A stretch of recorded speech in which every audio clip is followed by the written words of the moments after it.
What's up, hobby friends? My name is Casey and welcome to another miniature rescue. This week, we're going to talk about an epic, teeny tiny skirmish game.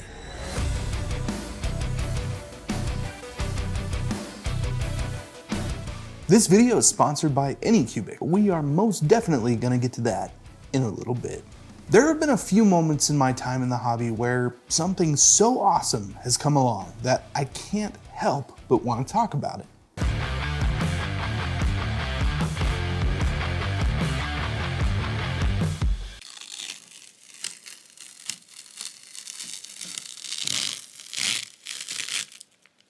The first time I used a 3D printer to fully repair and improve a busted up eBay army, I knew things were never going to be the same again. The ability to print out parts and pieces of a broken model opens up a ton of possibilities when you're looking at buying used models. You really never know what you're going to end up with when that box arrives on your doorstep. The other massive change to the hobby was being able to print out full-size minis for tabletop games. Almost anything you can think of can be created in a matter of hours and played in a game. Of course, that also means that we end up collecting even more models that we will likely never paint. The pile of shame just keeps stacking up higher and higher. All minis deserve to be safe, regardless of where they are stored. So a few months ago, I 3D printed out a teeny tiny Warcry board and used full-size models scaled down to 15mm to try and get more models out from under that pile. Now, I've always loved the idea of a good skirmish game, using my models to play a faster paced version of a full-size war game, something that gives you the same kind of feeling of pushing troops around and rolling a bunch of dice. Before Warcry was a thing, Games Workshop released a surprisingly inexpensive book called Skirmish. It was a pretty basic version of the Age of Sigmar rules set, but put into a fun small package, something that would eventually get a 2.0 release in a random White Dwarf and killed off shortly thereafter. It's pretty typical. That brings us to this week. I finally found a game worth giving the Pocket Warhammer treatment to, and it's absolutely something that should be on your radar if you enjoy skirmish games. Conquest First Blood from Parabellum is a deep skirmish game that has a ton of variety and options for play. The game feels fresh and has some really awesome stuff going for it. One of those things, and something that really gets my attention, are the absolutely free rules and army builder. The rules are completely free and frequently updated online, so you don't have to buy a new book for your army every couple of months or years. The army builder is second to none. It includes everything you would need to play a game and even gives you more information than you expect when you're building out an army or warband. The rules are all there, and when you save your list, you can see everything that your army does with all the right rules right there. So it's super easy to see what your models are doing and how they interact with one another. It's honestly refreshing to use this. Seriously, it's simple and very easy to understand how your models fit together. So we have a great game that is definitely worth going deep on. And one of the ways I like to do that, besides just playing the game normally, is making a travel board game for it. Pocket Warcry has been pretty awesome and really cool to pull out and play. So I want the same thing for First Blood. Let's get into how that's gonna work and start making this thing actually happen.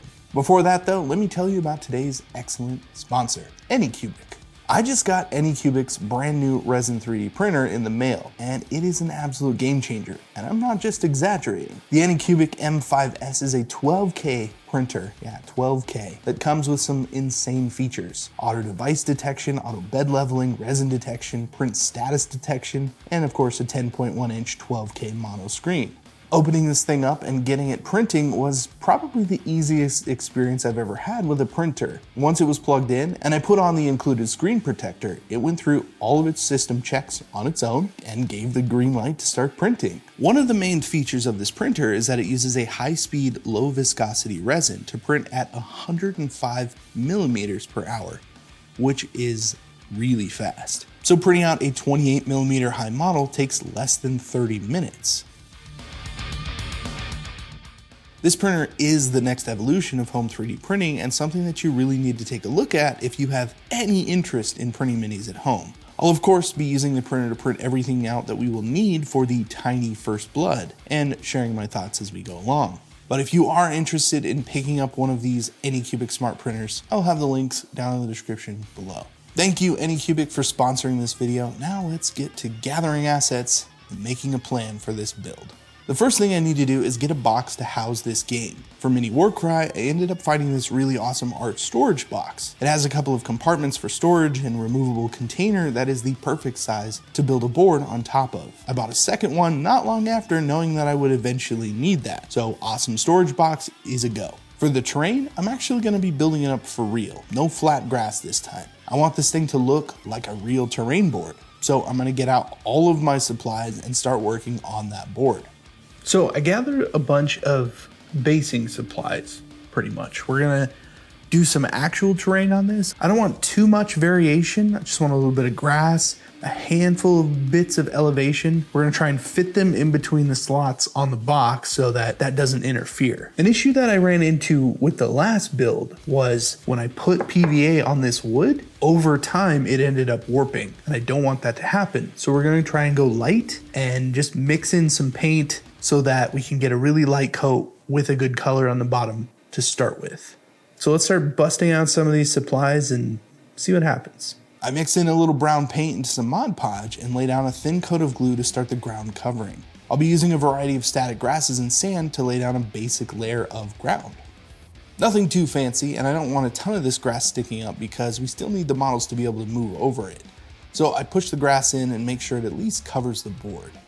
The last thing I'll need to do is put some grass tufts all over the board and just give it more variety.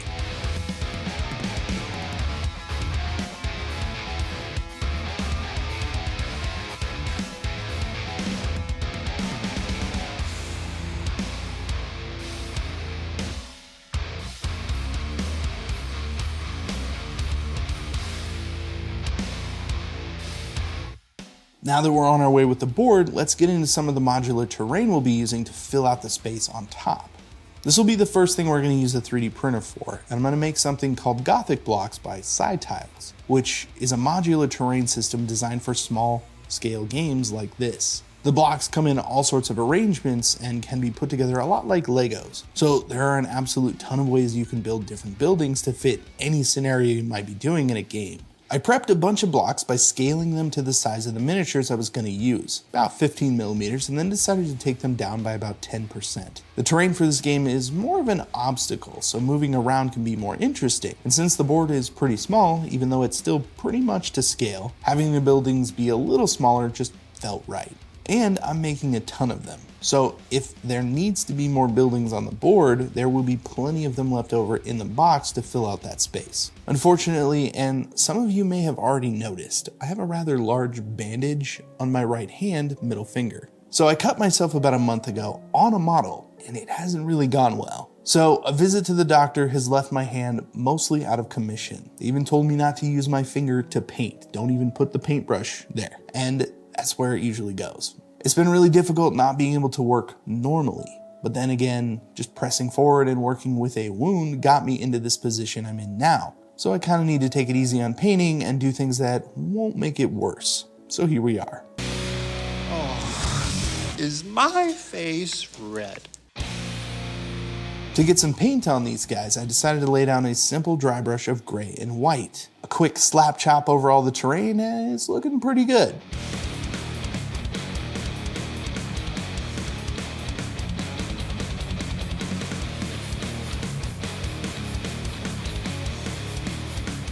In order to give it a more dilapidated feel, I added some moss on a few of the corners of each block. When they get put together, they look like old rundown buildings, and the dark contrast really helps them stand out on the board.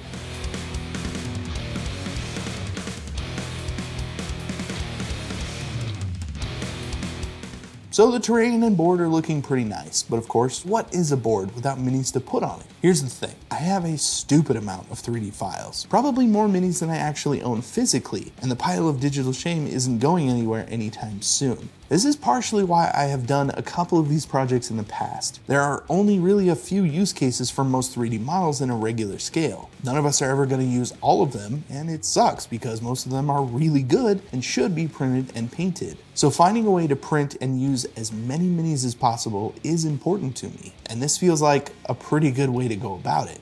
I'm way more likely to use models I wouldn't normally use and get to paint more models in a shorter amount of time than I would otherwise.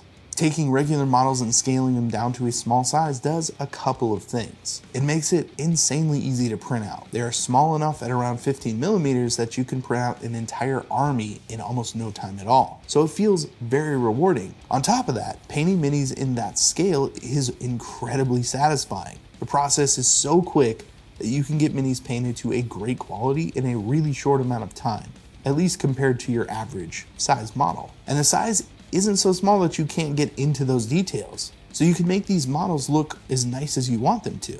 For this epic project, I used a variety of miniatures and companies to build out my warbands.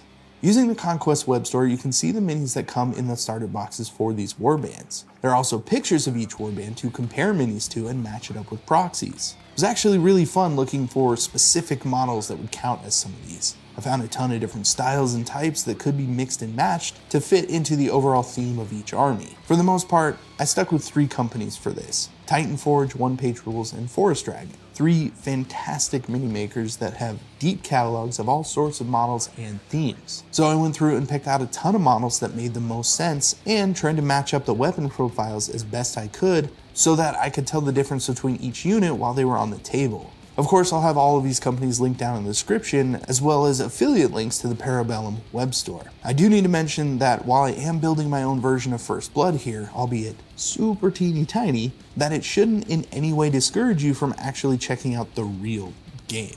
The models are fantastic, and they have incredible starter boxes specifically for getting into First Blood. I've been collecting models for about a year, and they're really awesome. Really great models in every army they have, and a great world to explore if you like tabletop games, both full-sized armies and for Skirmish.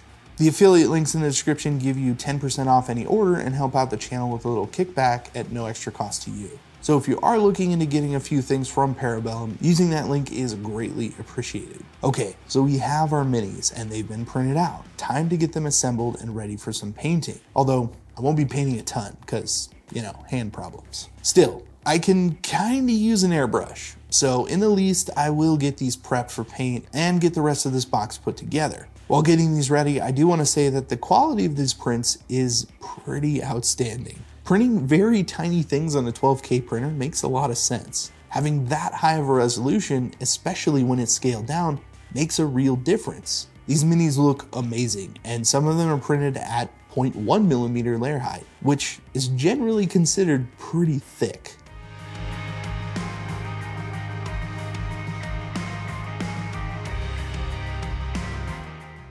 Well, as far as painting goes, I'm not quite sure what I'm going to be able to get done. Now, I was able to use the airbrush, even with the hand kind of in the state it's in. I put paint on a couple of models with some speed paints, and that kind of worked. But I also don't want to just rush in and paint all of these models and not do a very good job. It's supposed to be a boxed game that when you open it, has a whole feel to it. It's got a look. Things should be painted at least to, a regular tabletop standard. So I don't want to screw that up. I'll show you the models I've painted so far. They're not great, but I'll show you the models that I painted previously that actually look pretty good.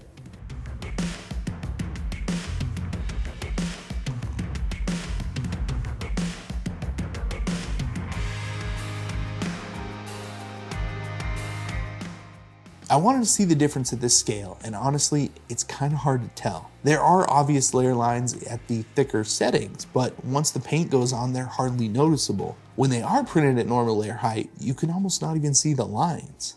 The 12K mono screen is doing a lot of work here.